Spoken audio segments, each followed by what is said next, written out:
Very nice to see you all and the familiar faces. Nina is my old friend. We have been knowing each other for like, wow, I can't even remember how many years already, more than 10. So yeah, we're quite happy to be able to share again today.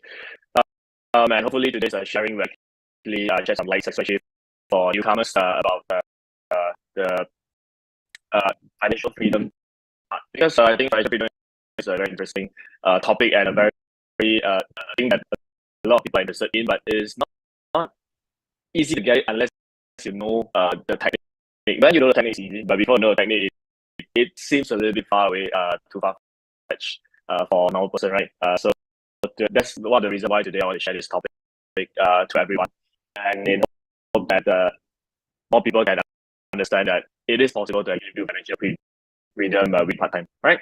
Right. Let me share my screen before I go further.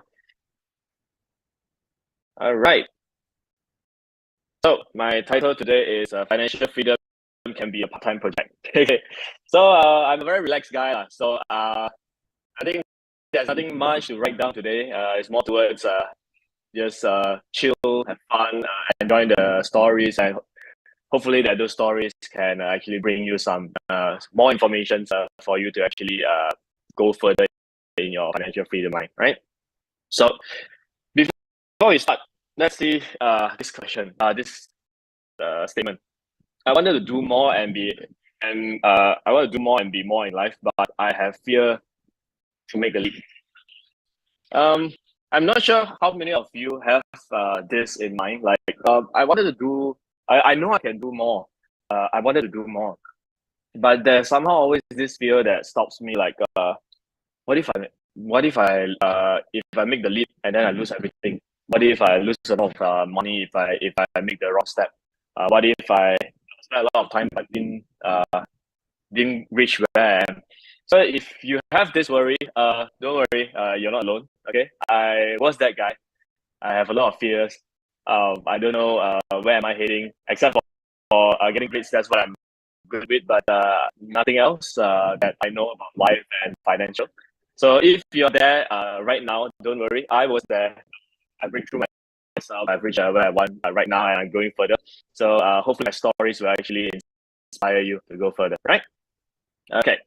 So a little bit about me. Okay. So I'm an IT networking graduate. I'm a founder Sapphire in MA right now. I'm a Fifth Core community coach. So if you join Fifth, in most cases you will see me. All right. So I'm a business owner myself. I own a few business. Some I'm an investor. Some I actually own them. All right. I'm a timeline therapist. Okay. Basically, in simple, I'm a hypnotherapist, clinical hypnotherapist. I do hypnotherapy for people who have depression, people who have problems, basically. Okay. Then I'm a business stock investor, and now my new hobby is to become a mixologist. So now, this few years, I'll be a mixologist and bartender. For how long? I'm not sure, but I'm still enjoying it, so I'll be continue doing it. Right? Okay. So one of the quote that I always like to say is always be ahead of what you need and always be optimistic. Don't wait until things happen, then only you start to get panic and then want to make a change. Be it when you are at the most relaxing state, let's say your job is stable right now, everything is good right now, it's the time to actually kickstart something else to push your financial further, just in case you need it in the future. Right? Okay, so a little bit about me. I love to explore. I love to travel. I think if anyone like to travel, please put it. I love travel. I love travel a lot. I love to learn history. I like to learn culture of other countries, other regions. So we do a lot of couple traveling. We do a lot of friends traveling, and I like to travel with my families. My mom just came back from Taiwan a few days back, I think. So he actually at one dinner a few months back, he actually told me, hey, it's been a long time since I last went to Taiwan. Yeah, I asked him, I asked her when you want to go, and then he said November. And then straight away at that dinner, I booked a ticket for her, and then she's so happy. I'm happy to see my mom happy. I think that's where the happiness comes from, when you are able to actually contribute back for the family. Right. So I love to take photos. Not sure how many of you like to take photo. If you love to take photo, please put one so that I know. Oh wow, you we are the same, right? I love to take photo. So I do a lot of photography. I'm not a professional photographer, okay, but I just love to do it. Right? I have a SLR. I do Fujifilm. Not sure how many of you are Fujifilm fans. These are the Fujifilm shots. We travel and then we take our photos. This is France. Yeah, Nice and Marseille. And I love to challenge myself. I do a lot of challenge for myself. There's one part of time where just use Fujifilm Instax. All right, cool. I use XT1. So I love to challenge myself. So at one point of time, I decided to actually build my six pack before I get too old. So I can get a nice photo. So I managed to actually drop my body fat to actually not 11. Actually, I dropped my body fat to 9%. Yeah, and then I besides challenging myself on fitness, I love to challenge myself to do a lot of things, especially things that I fear. I am always fear of heights. I have that phobia, but I challenge myself to actually do skydiving, and I actually flew a plane. It's scary at first, but eventually you get used to it, and then the fear is no longer there. And then you break through one more time, and the comfort zone becomes bigger for you. So that's what I like to do. Ride bikes. I do touring. So I do diving. I'm a free diver. I'm a advanced scuba diver. Anything I can have fun. I'll do. Right. So the last one I love to share. I love to learn. I love to share. So every single year I invest. Besides invest myself in building the business. Part of my life, I invest on time to learn things that I want. This year is like what we mentioned just now. I invested myself in diving into mixologies. Previous years, I learned about fitness. The year before that, I learned about psychology. So I'm always trying to learn more stuff. Not because I want to use these tools, this knowledge to make money. It's just I feel like life is so short. I wanted to learn more so that when I go back, I have more stories to tell. Or when I have more stories to tell.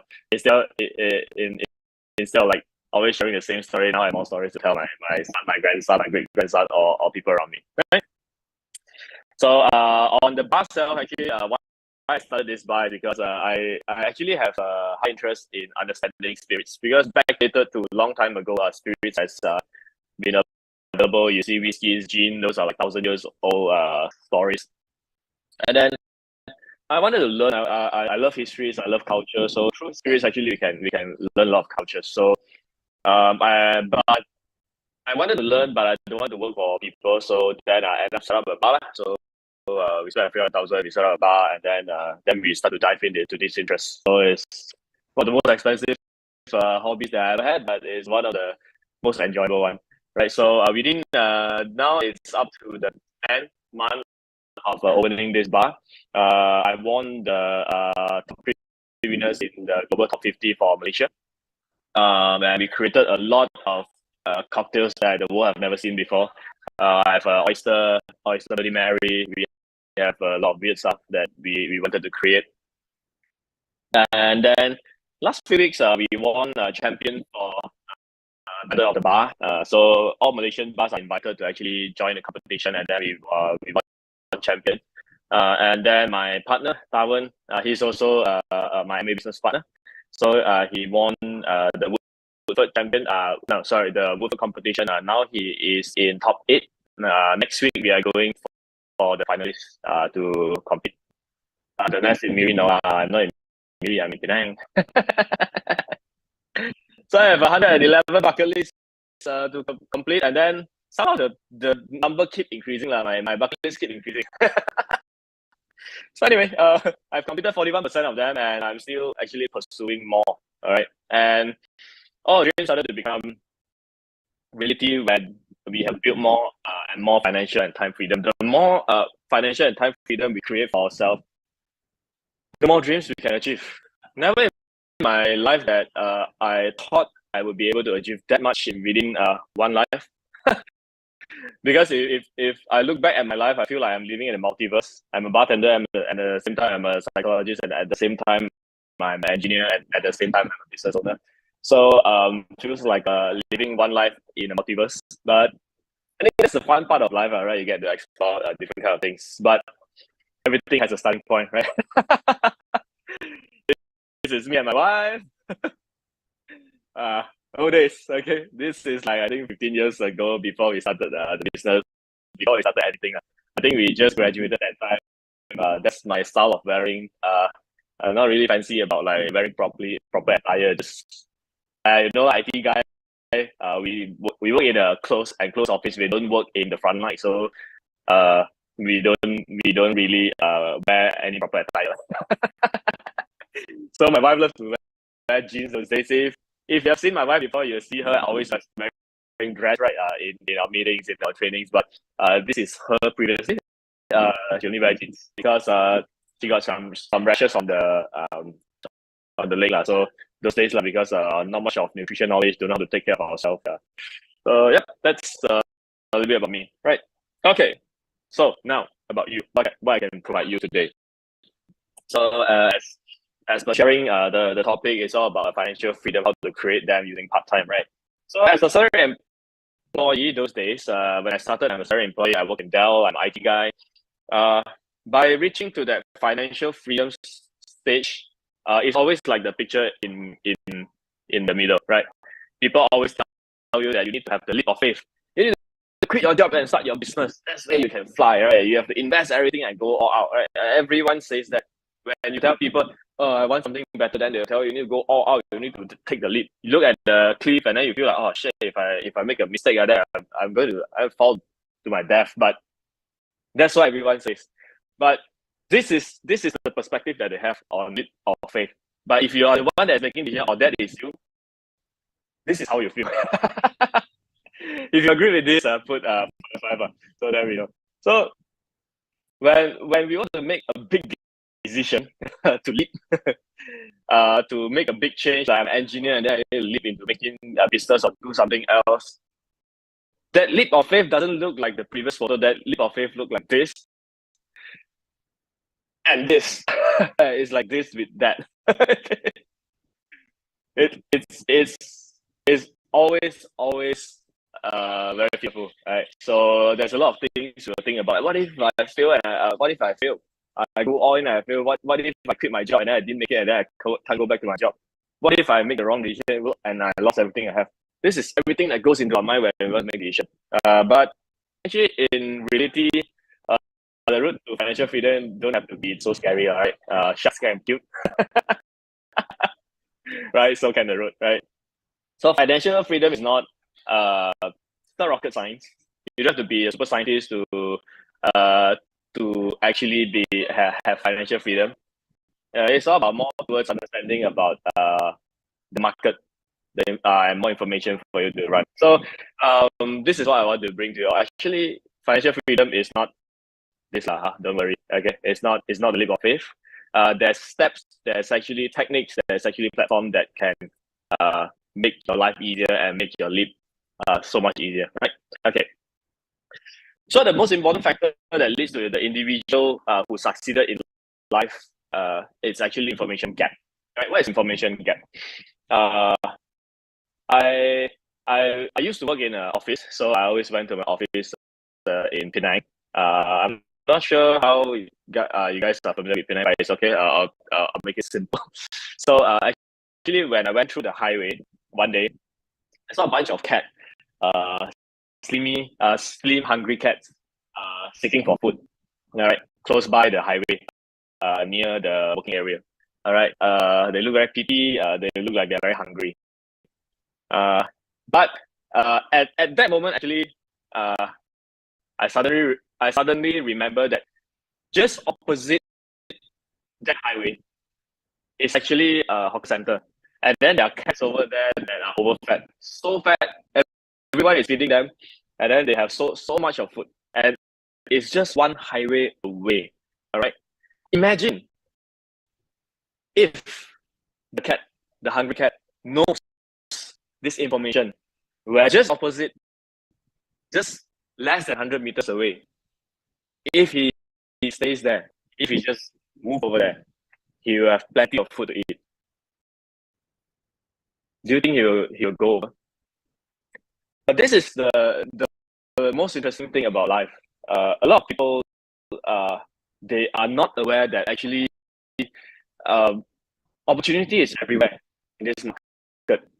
It's transparent. Everyone can actually own these opportunities. It's just the information gaps that blind them,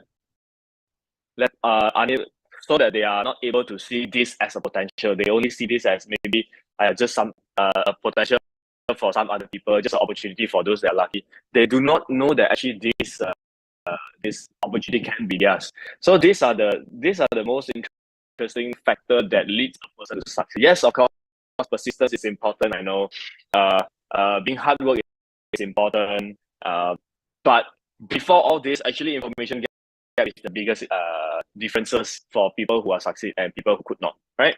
So that's the most important. That's the most important reason why we don't prejudge before we fully understand something. I made that mistake. I'm not sure how many of you did that before, or you're doing it maybe recently. But I always prejudge something, right? So, and that makes me lose a lot of opportunity those days, the early days. So the me right now, I don't prejudge things. I try not to lah. It's very hard to control, but I try not to prejudge things. Every time someone want to tell me something like, "Hey, I got a new insurance plan. Do you want to listen?" I will always say yes, not because I feel like it's definitely going to work, but it's just that I want to feed myself with more information, so that I can have more information to actually make my decision. So my first point today is fill up your information gap. All right, don't prejudge anything. Just try to learn, and then from there look at other people's perspective, see how people do things, and then from there you can ask yourself, does this suit me? All right, at least you have listened it through before you make a decision. Right. So I'll start my story about my younger days. I actually graduated. Once I graduated from UPSR, that's where I feel like I need to be responsible for myself. All right. I don't know why I have that mind. But that's what I feel. Maybe I always make sure. That's why I after UPSR I feel like I'm an adult already. So I need to make my need to be responsible for my life. So I asked my mom, I want to know like in the future what can I do. Then my mom say, you ask your auntie lah. Your auntie is much smarter. Your auntie is a manager in MNC. So then I asked my auntie, auntie, what should I do? Then my auntie said IT is good. So that's why I ventured into IT. That's why my first job is IT. And then after IT, when I want to actually move up, I'm thinking about starting a business. I'm thinking like I can't just stay in this IT line forever. I need to, if I wanted financial freedom, if I wanted time freedom, I need to do something. I can't just let it go. Let time decide or let my boss decide. So I decided to do business, and that's where I started to think of maybe I should start a restaurant or a cafe, something, so that I can make money of it. So at that moment of time, I'm very lucky. Actually, that's the exact same month that I met my upline, my business partner. So this is Clipping. This guy on the right is Clipping. So he's my upline. So I met him 15 years ago, right? When I wanted to start my business, I met him, and then he is the one that introduced me the MA business. So we went through a lot of things like before I joined MA, me and him, we went through a lot of things, competitions, games, and then he's quite a fun guy. So then because I wanted to start a business, so I asked him like, since MA is a business, can you share with me how does it work? Because I want to learn a bit about this business thingy. Then this Clipping invited me, and then he started sharing with me about the concepts, everything. Draw circles, right? The standard OPP, draw circles and stuff, and then write a lot of numbers. I can't really understand because that's the first time I listened to a business plan. But all I hear that I wanted is here. It's passive income. He mentioned that word passive income, and he explained what is passive income, and it suits what I wanted perfectly. I wanted financial freedom. It means that I have enough financial to fund my hobbies, my life, without worries, right?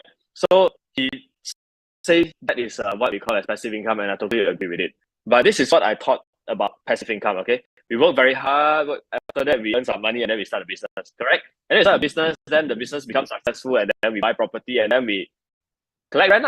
All right, I have 10 houses, I collect houses from rental from 10 houses, and then I have passive income. I am financially free. I don't have to work anymore, and then money keeps flowing into me. Right. This is the perspective of the only passive income that I know those days. I don't even know shares and stuff like right. Those days. Now I know. So after I get those rental collected, I don't have to work anymore. Then I become I become a young successful guy, and then I can live my life, travel around cruise and do what I want, right? So these are most of the dreams that youngsters or everyone wanted to do, like have a good passive income, a lot of houses to take rent, and then live young. But oftentimes, if we are lucky, this is what we get, and then we get we get free from our 8 to 5 job. We no longer have to work. We have the freedom to spend, and then we have the freedom of choice wherever I want to go. We don't have to look at our boss face, right? If we're lucky, maybe that's possible. But I want to see a show of hands. How many of you have friends around you that's not in the business that is already financial freedom right now at maybe the age of 20s to 30s? How many of you have friends that are not in this business that is financially free? If you have one friend that is as per stated, just put 1. If you have 2, you just put 2. If you have 10, you just put 10. Let's do a no one. So you'll see oftentimes when we talk about financial freedom, these are status, right? I'm financially free already finally, but I'm already like maybe 6 years old already. Some, for those that are maybe slightly unlucky, maybe they haven't reached their financial freedom before they pass away. Maybe they were still they were still working when before that. So this is the problem. If we were given like 1,000 years of life, I think everyone can be financial freedom. We use 100 years to actually build our financial freedom, and then the 900 years to actually spend them. But in fact, life is very short, right? We are only given like 80 years old, maybe 100 years old if you're lucky, right? So in such a short period of time, we will need to understand what to do to effectively generate income rather than what we like to do, because what we like to do may not be able to create the financial freedom for us to achieve other dreams, right? So focus is very important. So in order to have that passive income, every 400,000 ringgit can buy a house in, I think here in Penang is almost the same, 400,000, you can all rent it around somewhere around 1,000 ringgit. So if you want to have 10,000 ringgit, means that you need 4 million to buy 10 houses, in cash, okay? Because you can't do installments. If you do loans, then you have to pay the bank. The income doesn't go to you. You have to have 4 million cash to buy 10 houses to generate 10,000 ringgit passive income. And then my outline tell me you just have to pay 95.4 those days. Now it's like what, 60 ringgit only. And I can create 10,000 passive ringgit passive income and earn my financial freedom by using 95 ringgit 40 cents. Guys, if you were me, okay, you realize that this is potential, this is legit. It has been here for more than 50 years back then. And it allows you to generate 10,000 ringgit passive income, claim your financial freedom by using 95 ringgit 40 cents. Will you do it? I think that's a no-brainer. I didn't even think of saying no. I just say, yeah, why not? Right? Just sign a piece of paper, and what will it cost me? 95.4 ringgit. Even if he lies to me, I only lost 95.4 ringgit. That's not even enough for Sushi King, right? So I said yes. I decided to build the business. All right. So we started without any skill in the business. Actually, when we sign up, that moment when we sign up, we have nothing. We have no time. We are busy with our job. We have no friends. We have limited relatives. We have no communication skill. There's a fun fact. If you tell your business partner, hey, I don't have name list, they sure will tell you something. They sure will tell you. You see how many people you bring over during your wedding. Then you know how many friends you have. Right? They always say that. Right? Okay. They tell you the same thing. And you see how many people you have. Then you know already. So in my wedding, I actually have 25 Chinese table. That means a 10% kind of table, okay, 10% table. I actually have 25 tables during my wedding, right? That means 250 people in my name list. Okay. 5 is my relatives and friends. The other 20 is actually my MA partners and my uplines and my downlines and my friends in MA. So my name list is super limited. I have no communication skill. The reason I started to actually study IT is because I hate to talk to people. People are unpredictable. Those days, before I studied psychology and understand like humans, I feel like humans are very unpredictable. Computers are very predictable. So I don't like to talk to people. I like to talk to computer because I can understand what they are talking about. I couldn't understand what humans are talking about. Right? I don't have any sales experience, and I don't like to talk to people. So this is me back then, 15 years back, when I started the business. So if this is you, don't worry. We are the same. So if I can do it, you can do it too, right? So, but why out of so many opportunity, especially right now, I have plenty of business that I've invested in, I have shares, I have properties, I have a lot of things that I can do. But why am I still in MA and why did I start MA those days? All right. I want to bring you into this first, okay, before I explain that. Real life Monopoly. I believe most people know the Monopoly board. I'm not sure if it's this generation game, but I think most people have actually somehow seen Monopoly board before. Okay, so the Monopoly board is very simple. It's a board game. You roll the dice. You step on a land. If the land is not occupied, pay, and then the land becomes yours. Anyone step on it, they have to pay. All right, and if you bought the land, people step on it, they have to pay you. If you step on other people's land, you have to pay them. So end of the day, who owns the most land have the highest chances to win, because every time you step on it, you need to pay. All right.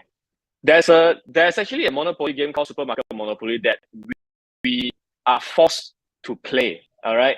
Like it or not, today, tomorrow, back in 10 years back, 20 years back, you're already playing this game. Your father, your great grandfather also playing this game already. Why? Okay. This is called the Supermarket Monopoly. Every single land is a brand. Okay. When you wake up, you must brush your teeth, right? Using a toothbrush and toothpaste. The toothbrush is owned by someone. You pay to use that toothbrush. You pay to use that toothpaste. You pay to use that shampoo. Pay to eat the bread. Pay to eat the cheese. Pay to eat the kaya. Every single daily use product, every single FMCG, every single things that we use has been owned by someone. Did you realize that? Like it or not, we are always in this Monopoly game, and if you're not franchising anything, you're always losing. We are always losing money. All right, it's just that because the money is not like you don't fork out like 10,000 to buy your daily product. You fork out every single time you go into insurance center, maybe you spend 100, 200, 300, so you don't feel it. But eventually, it actually adds up into a very big amount of money. So this is the strategy. Since you're already in the game, why not own more lands, right? Like a lot of people ask me, since you have so many business, why do you still do that? But like, why not, right?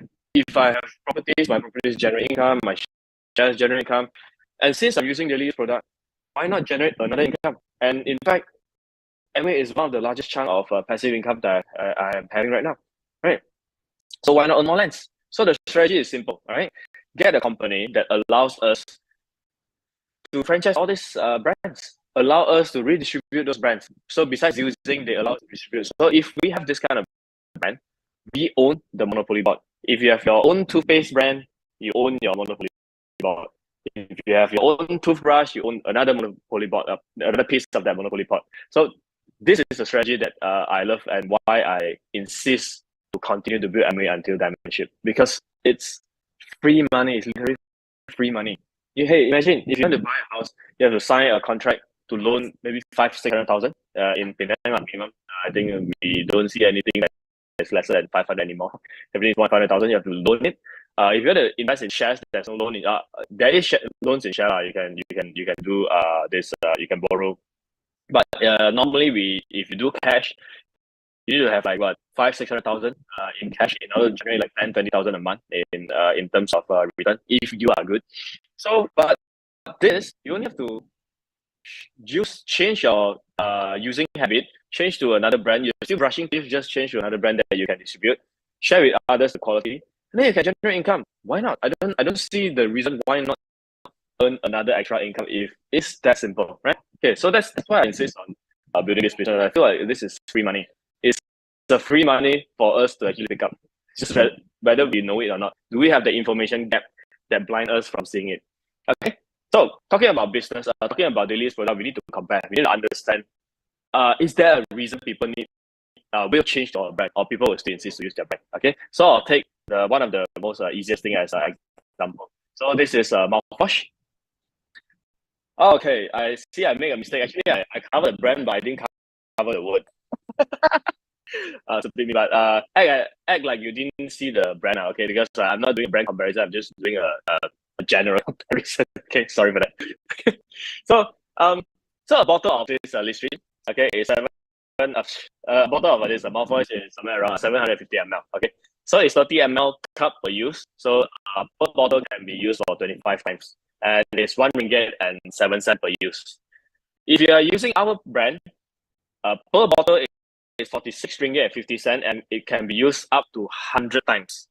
Okay? Not 25 times, but 100 times. Although the prices is more expensive, okay, this is 26, ours is 46. It looks more expensive, but we can use 4 times more than the average mouthwash. So if you divide the 100 use